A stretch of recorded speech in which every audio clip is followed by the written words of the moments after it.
Hello, welcome back Sravani kitchen లాగా. ఇది వచ్చేసి పాలు 3 లీటర్కి 3 లీటర్లు తెచ్చారు. రేపు హనుమాన్ జయంతి కాబట్టి మేము పూజలు చేస్తాం కాబట్టి మేమే చిన్న స్వామి ట్రస్ట్ నుంచి వస్తుంటారు. రేపు బాపనలు బ్రాహ్మణ్స్ ప్రతిసారి హనుమాన్ జయంతి మేమే చేస్తాము.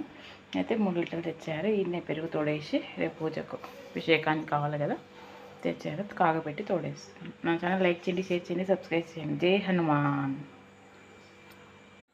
Hello, welcome back. పాలు తెచ్చాం కదా, పాలు కాగబెడుతున్నాను. స్టవ్ కాగండి. చల్లారాక తోడేయడమే. రేపు హనుమాన్ జయంతికి అభిషేకం చేయడానికి పాలు తెచ్చాను.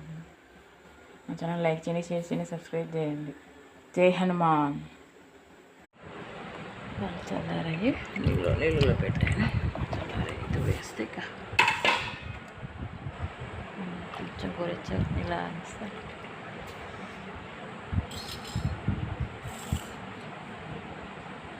జై హనుమాన్, జై హనుమాన్. సరిపోకుంటే జై హనుమాన్. స్నానం చేసి ఫ్రెష్గా ఇప్పుడే స్నానం చేసి తోడేస్తున్నాను. హనుమాన్ కాబట్టి మంచిగా ఫ్రెష్గా ఇచ్చేస్తాను. ఇది డబ్బాలో పోషిస్తూ అదే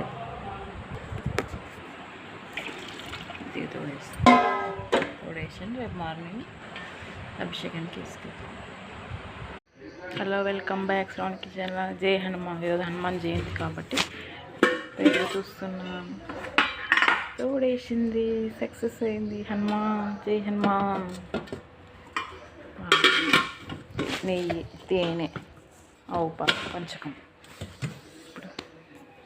అలాగే సిరాపూర్ తీసుకెళ్తున్నాను గుడి దగ్గరికి. సిరాపూర్, రవ్వ, చక్కెర, నెయ్యి, డ్రై ఫ్రూట్స్ సిరాపూర్ తీసుకొని వెళ్దాం. జై హనుమాన్. మా ఛానల్ లైక్ చేయండి, షేర్ చేయండి, సబ్స్క్రైబ్ చేయండి ప్లీజ్.